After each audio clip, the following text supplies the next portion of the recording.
Good morning, traders. Welcome to your 7-minute market update utilizing technical analysis to predict direction based on human emotion. Today is October 13th, 2012. Lots to talk about, so let's get started. I'm kind of going to be a little bit tongue-tied this morning. It's exactly 6 o'clock a.m. But again, I just want to get this video out as quick as I possibly can for you all to see. I do apologize again for not making any videos during the weekdays, and that's simply because, well, nothing has really changed since the last we talked about the analysis for last week's TA, but in addition to that, I'm still looking for a resolution to an issue that I was talking about to you guys last week, and that is not necessarily an issue, but to determine whether or not these mathematical calculations are going to be an intraday trade, a gap, or a multi-day trade. In any case, you guys already know what I'm talking about. I don't think I have any new subscribers as of yet, or as of late.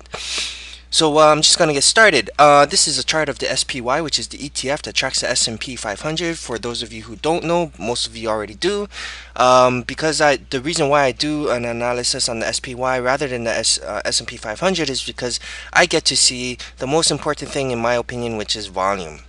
Okay, and without volume to validate price, it makes it a bit difficult for me to say, oh, this looks like a reversal or this may not.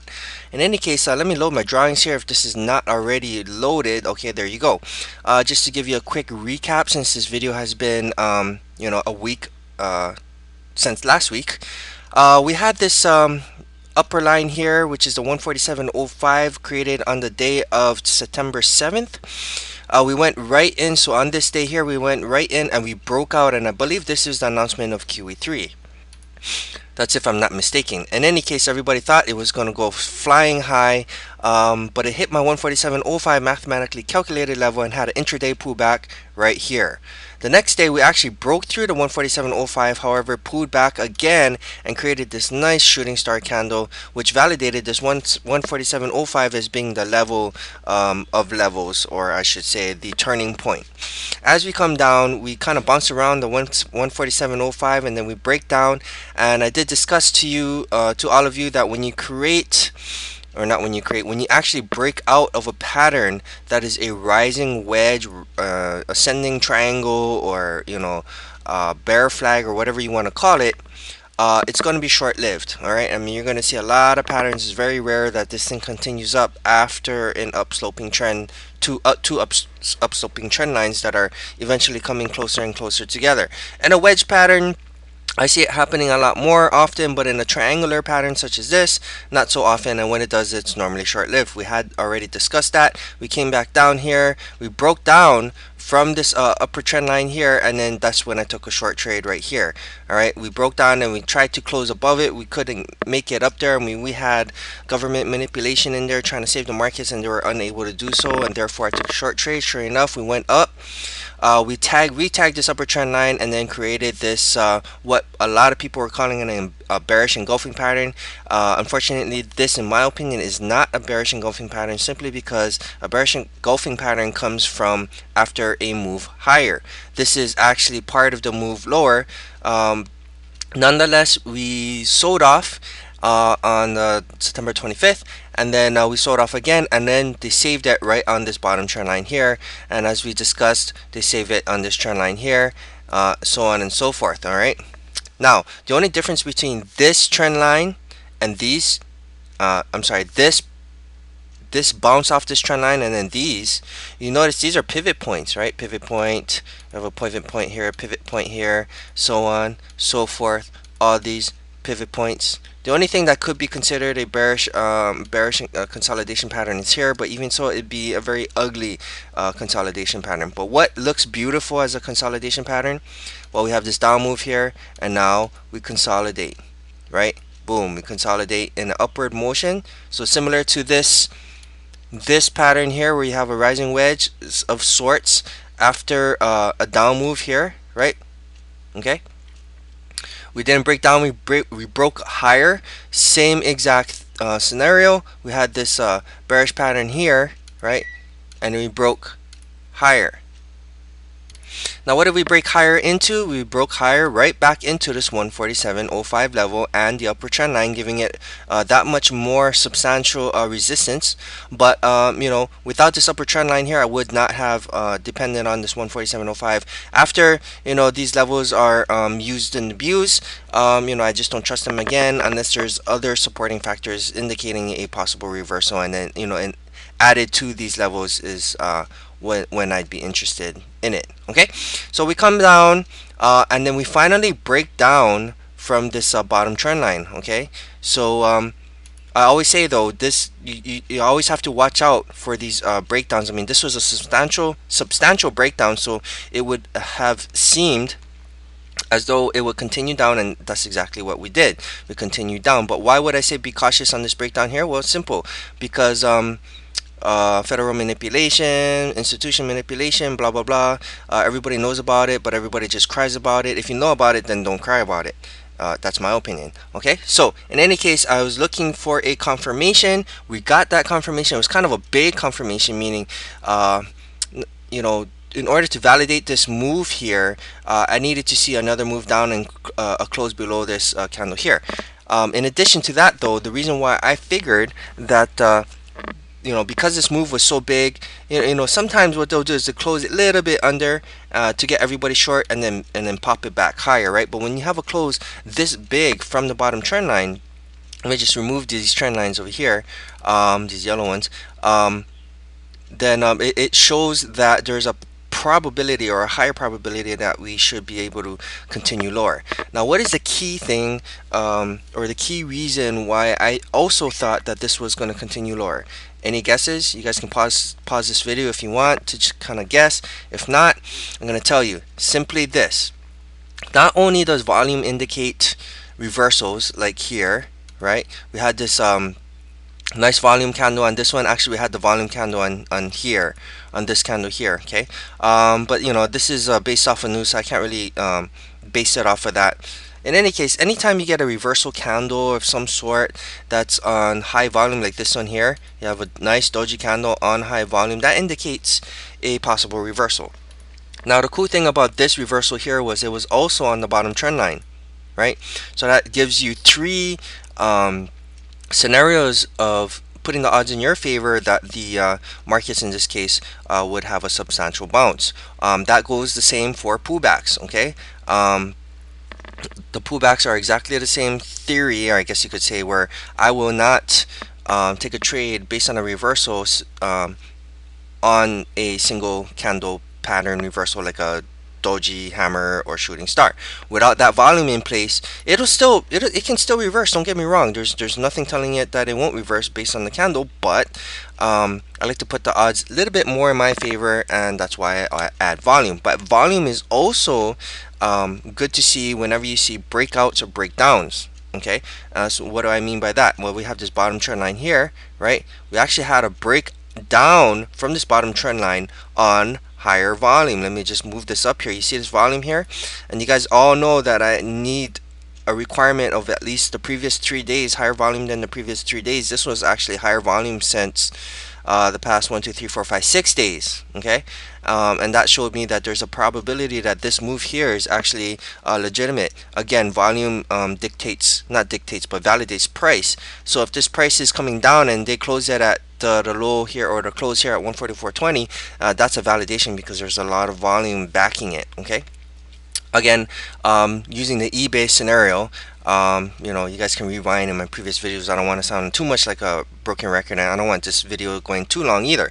In any case, we break down, we closed below the bottom candle, but where did we land? Right on this 50 moving average, which was going to give support. We got actually that support in the intraday. The next day we actually popped higher. We gapped higher, and the institutions couldn't save it again, and it came back down. And then on Friday we actually broke down again from the 50 moving average. Now we are closed, or we have closed, or had closed below the 50 moving average, which says this: if we get another day where we close below the low of this candle, not the close, now below the low of this candle, that indicates to me that we're gonna definitely hit this 141.58 level that I've been talking about forever. Okay, that's why I That's why I've never taken a long trade here, simply because this is a rising, this is a bearish pattern. No matter how you look at it, it's a bearish pattern. The only thing that could have saved this was QE3, but when you have open-ended QE3, like a druggie on crack, if you have the same amount every time, your body's just going to get used to it. Your brain and your mind is just going to get used to it. What traders or the public needed to hear was that QE3 was going to be this much trillion dollars being printed, and then a possible QE4, and that's what everybody's going to hope for. But now that there's QE3 open-ended, no more crack, right? So everybody's going to get used to that and then wait for QE4. However, okay, you know what? I'm going to get back to this because I'm always scatterbrained. So let me get back to the TAs, the technical analysis, and then I'll get back to that of what I think what the government is trying to do as far as manipulation goes, and something that we're going to have to worry about later. All right, so this line here, if in case you're wondering, I got this from the middle. I've never seen anybody do this, by the way, but it seems to work out pretty well. Anytime you have a rising pattern or a wedge pattern or anything, you just look for the middle pivot point of that pattern, and that normally seems to be the better way or more accurate, in my opinion. Okay, it's just my opinion. If you have a different way of doing this, then that's absolutely fine. I mean, this is just my opinion. Definitely don't have to listen to this at all. But from the breakdown, this is where I expect the market to at least go. Now, it's not going to go straight down to this area here, but there's a good possibility that it could get down there eventually. I'm not talking about eventually in years. I'm talking about eventually in a few weeks. Now, this is earnings season, so we have to worry about that and keep that in open mind. In addition to that, guess what next week is? Next week is the week that options expire, right? Next week, Friday, I believe, is when options expire, and therefore you're going to have issues of volatility, right? So we're going to see a lot of volatility, meaning we may not go straight down, we may go up, down, up, down, up, down, and you just never know. In any case, that's where I got this line from, and then we have this 141.58 level, which I do believe that we could at least get there, and the very least, meaning not the very least, the very most that I think the federal government or anybody is going to let this thing drop to is the 139.21.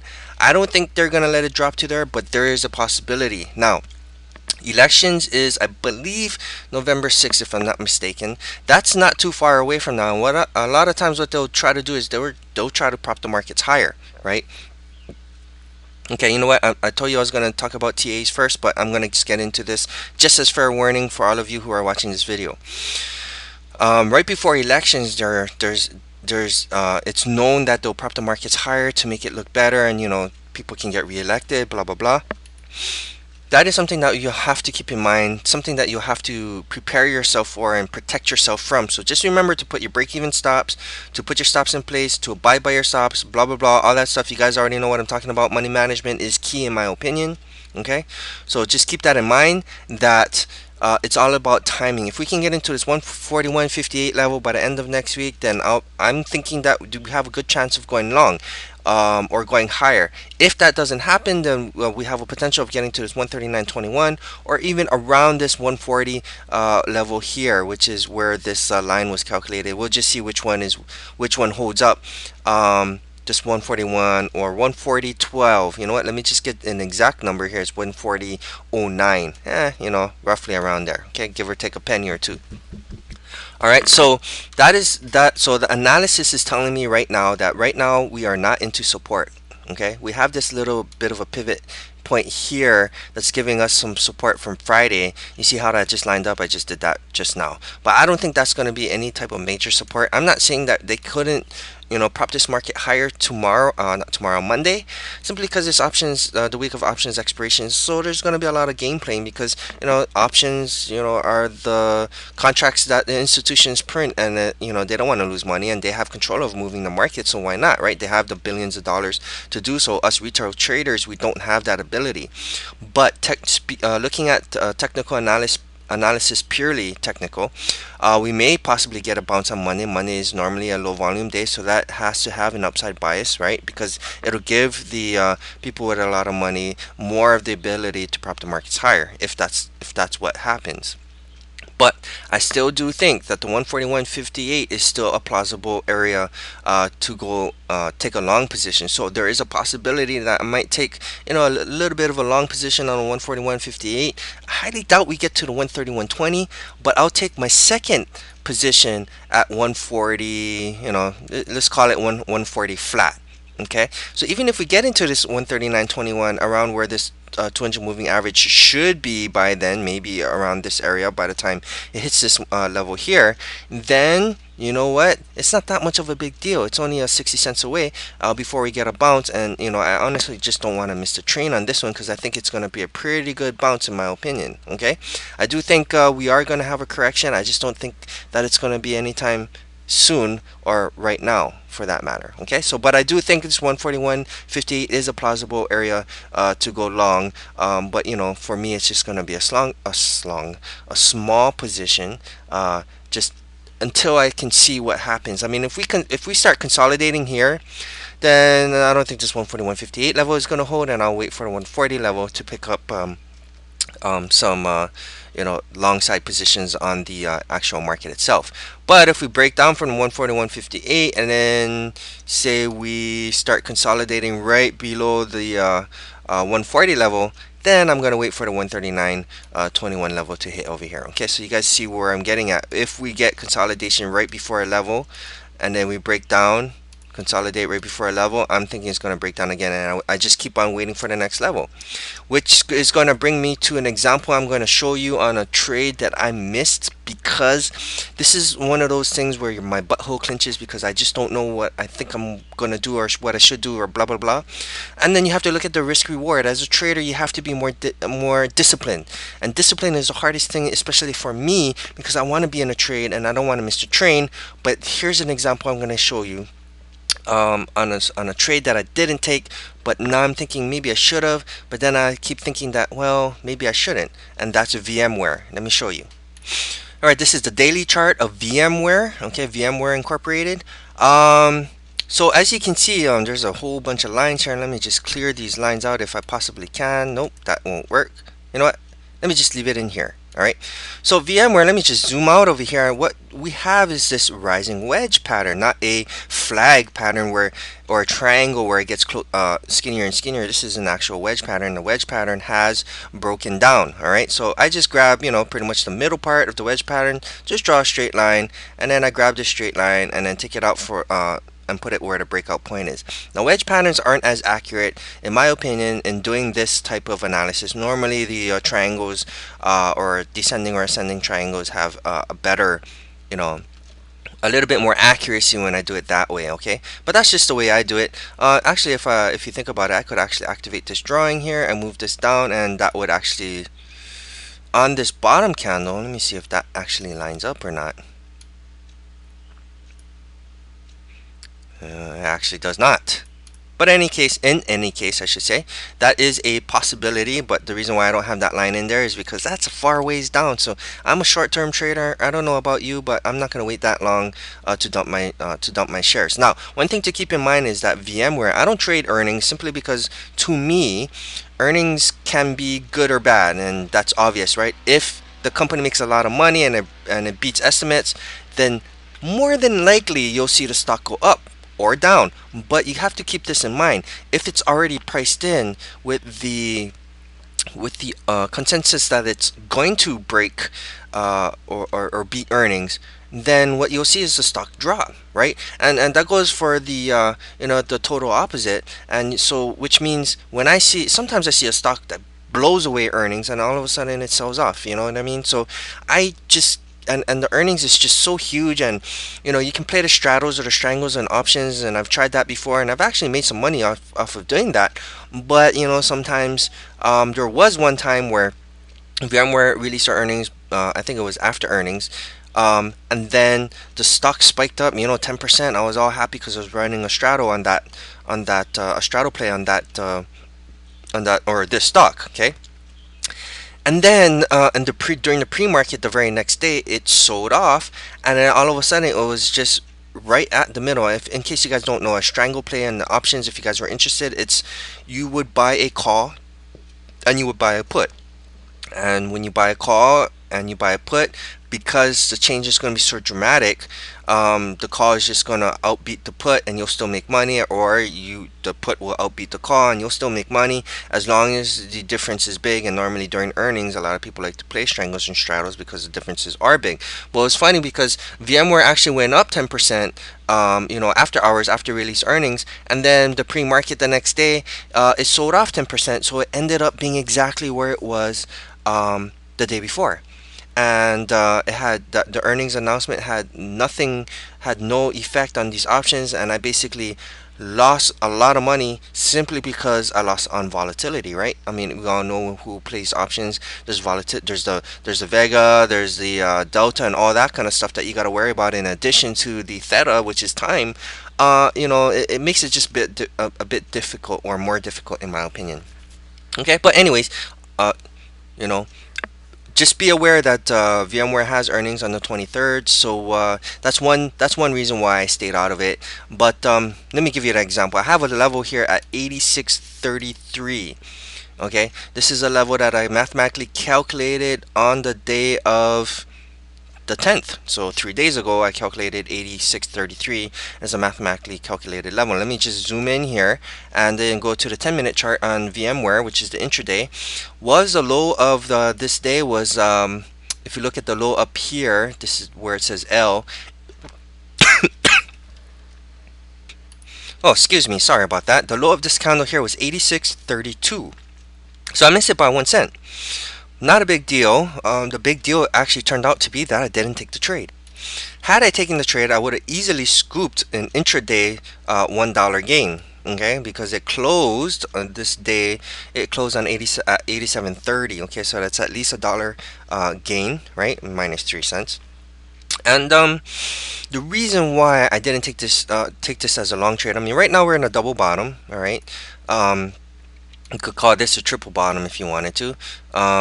And there is a possibility that we may get a bounce on Monday. I mean, I wouldn't doubt that. Monday is a low volume day. We've been just falling like a rock. I wouldn't doubt that there might be a pullback shortly coming. But let's just say we do have a pullback and it's a consolidation pattern. Would I still short it at the consolidation pattern? Probably not, because the 23rd is just right around the corner. It's after next week, right? It's in 2 weeks. So had this candle turned into some sort of a hammer candle or some sort, then I probably would have taken a long trade, because also in addition to this hitting the 8633 level at the low of 8632, it also did it on pretty good volume. It wasn't the past 3 days though. My rule has to be higher than the past 3 days, but it wasn't. And so there's a potential that this thing could go a little bit lower. I don't know if it would reach this 82.55, but it's only $4 away, and it wouldn't be a big shocker to me if VMware could actually fall $4 in one day. I've actually seen it happen.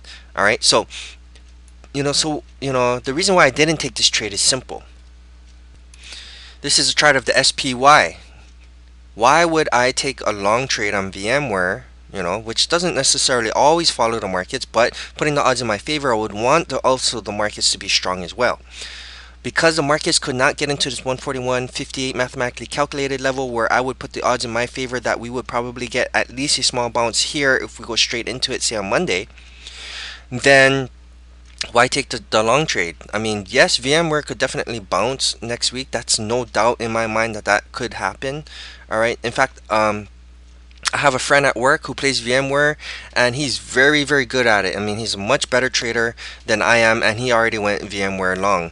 It's just for me, and he's an excellent, better trader than I am. Okay, but it's just for me that if I see the market come down to this 141.58, then I'll consider something like VMware, and I'm sure there's other charts out there that look just as good as VMware, that then I would probably have taken a long trade on VMware, because I would feel a lot better that the markets are going to be in my favor, because if the market's going to bounce, then there's a chance that even though VMware is weak, even though I'm wrong in the move on VMware, it won't be so bad because the markets will be holding it up, right? Basically, if the markets are going higher and VMware starts dropping, then VMware wouldn't drop as much as if the markets were a lot weaker. Okay, I'm already way into this video here, and I really didn't want it to be this long.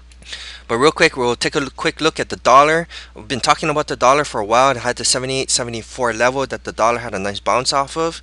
You see how these mathematically calculated levels are so awesome. It's just, I'm very sorry and I apologize for it taking so long for me to determine. But these things, these mathematical calculations, it's just trial and error. I mean, I mathematically calculated this way and this way and this way. All of the things I calculate has logic behind it, but for some reason these calculations have it's just as good as it's going to get.